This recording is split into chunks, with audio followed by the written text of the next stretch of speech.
बिस्मिल्लाहिर्रहमानिर्रहीम अस्सलाम वालेकुम। Welcome to Ijaz talks.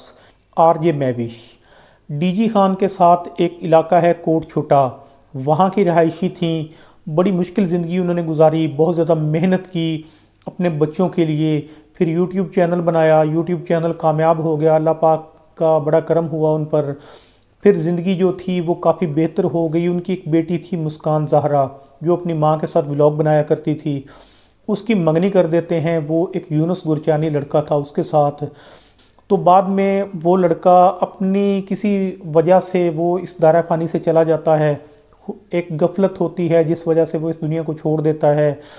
तो उसका सारा जो ज़िम्मा होता है वो आरजे महविश और उसकी बेटी पर लोग डाल देते हैं। उनको बहुत ज़्यादा उनके लिए मसाइल का शिकार बनाते हैं लोग। उनको बहुत ज़्यादा तंग किया जाता है, तरह तरह से तंग किया जाता है।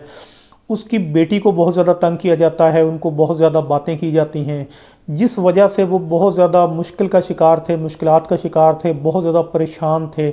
और आज सुबह 9:30 बजे मुस्कान ज़हरा, जो आरजे महविश की बेटी है, जो तो आज उसने सुबह 9:30 बजे गंदम में रखने वाली गोलियां खा ली। उसकी हालत बहुत ज़्यादा ख़राब हो गई। रेस्क्यू 1112 को कॉल की, लेकिन वो ज़ाहिर है दूर थी, ना पहुंच सकी।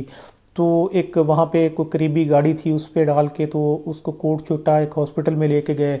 वहाँ पर उन्होंने रेफ़र कर दिया डीजी खान के डीएचयू में। जब वहाँ पर लेके गए तो डॉक्टर ने उनकी तस्दीक कर दी कि ये अब इस दुनिया में नहीं। जिस जान ने इस दुनिया में आना है उसने इस दुनिया से जाना भी है।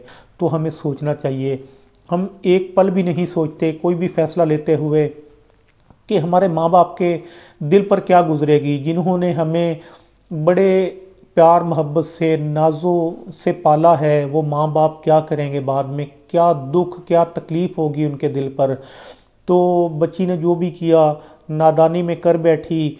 तो अल्लाह पाक माफ़ करे, अल्लाह पाक गफूर रहीम है, माफ़ करने वाले हैं। अल्लाह से दुआ है कि अल्लाह पाक जो बेटी है आरजे महविश की, उसकी मगफ़रत करे, उसकी ख़ताओं को माफ़ करे। अल्लाह पाक गफूर रहीम है, माफ़ कर सकते हैं। अल्लाह पाक यूनुस गुरचानी को भी माफ़ करे।